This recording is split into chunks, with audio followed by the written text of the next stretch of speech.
15th chapter and the first verse. Judged according to the way you live. God's message to me: what do you people mean by going around the country repeating the same? The parents ate green apples, the children got the stomach ache.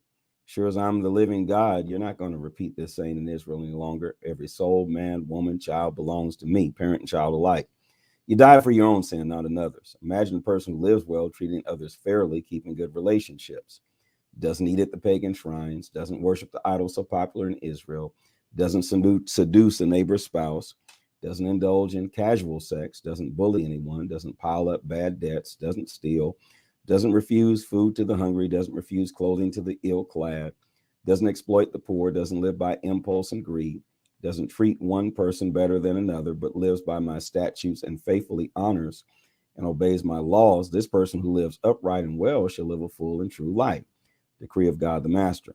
But if this person has a child who turns violent and murders and goes off and does any of these things, even though the parent has done none of them, eats at the pagan shrine, seduces his neighbor's spouse, bullies the weak, steals, piles up bad debts, admires idols, commits outrageous obscenities, exploits the poor, do you think this person, the child, will live? Not a chance, because he's done all these vile things. He'll die, and his death will be his own fault. Now look, suppose that this child has a child who sees all the sins done by his parent. The child sees them but doesn't follow in his parents' footsteps, doesn't eat at the pagan shrines, doesn't worship the popular idols of Israel, doesn't seduce his neighbor's spouse, doesn't bully anyone, doesn't refuse to loan money, doesn't steal, doesn't refuse food to the hungry, doesn't refuse to give clothes to the ill-clad, doesn't live by impulse and greed, doesn't exploit the poor. He does what I say, he performs my laws and lives by my statutes.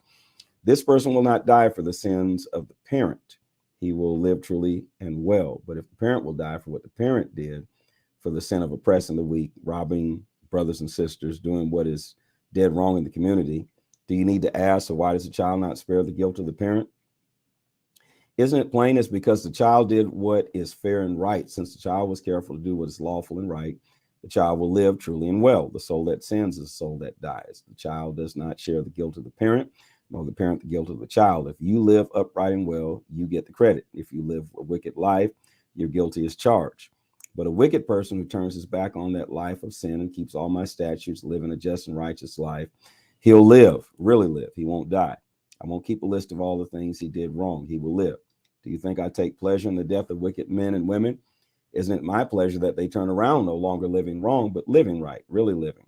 The same thing goes for a good person who turns his back on an upright life and starts sinning, plunging into the same vile obscenities that the wicked person practices. Will this person live? I don't keep a list of all the things that the person did right, like money in the bank he can draw on.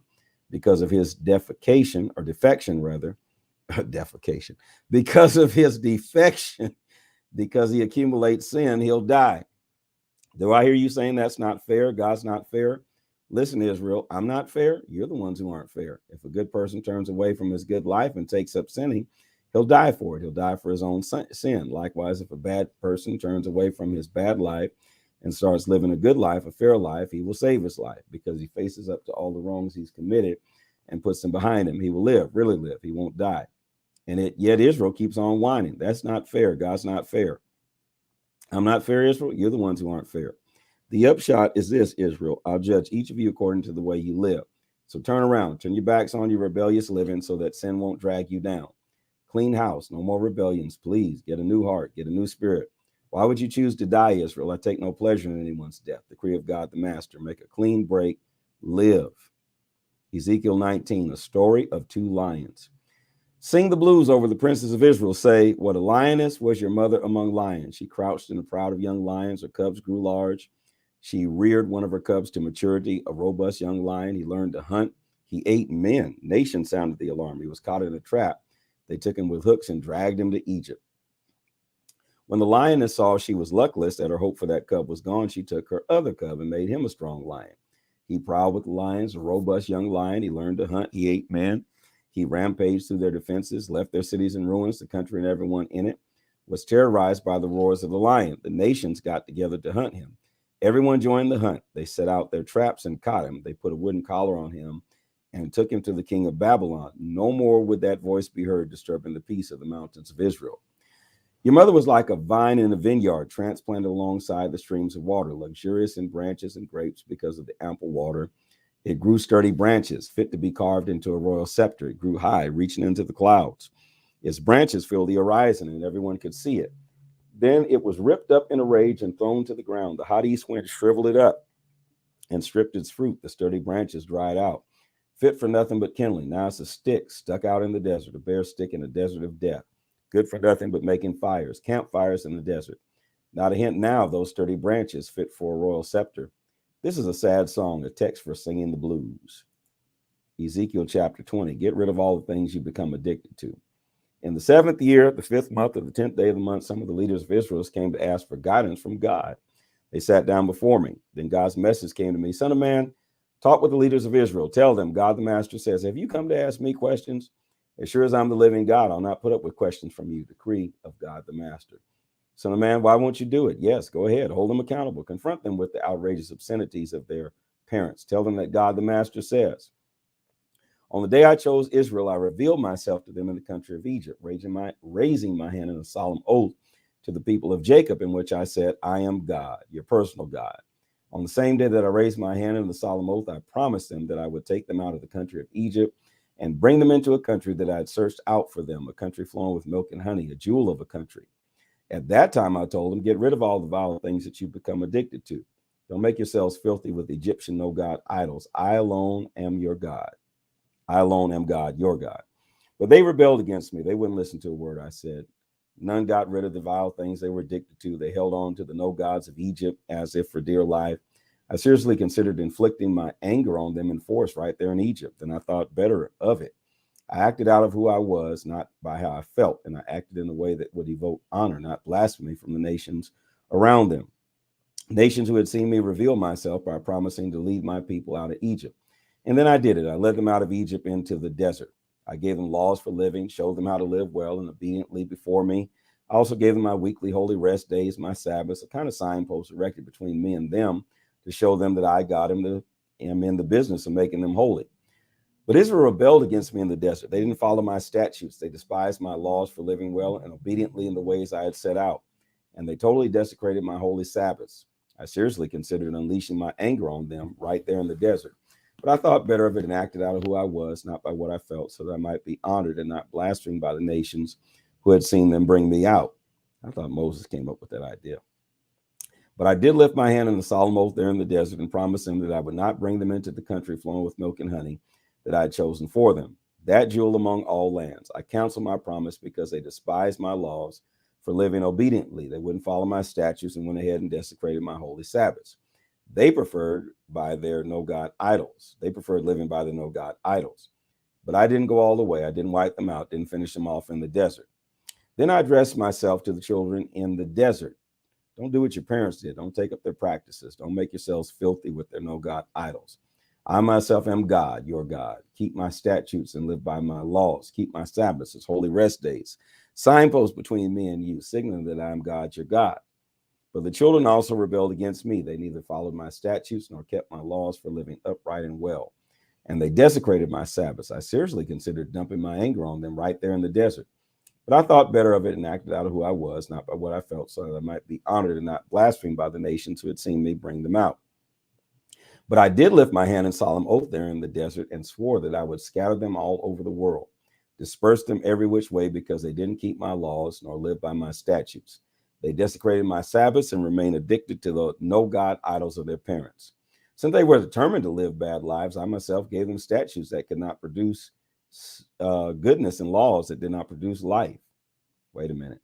Since they were determined to live bad lives, I myself gave them statutes that could not produce goodness and laws that did not produce life. Wow. Since they were determined to live bad lives, I myself gave them statutes that could not produce goodness and laws that did not produce life. That's deep. I abandoned them, filthy in the gutter. They perversely sacrificed their firstborn children in the fire. The very horror should have shocked them into recognizing that I am God. So he gave them all of those things, knowing it wasn't going to produce anything, and it showed that he abandoned them. Jesus.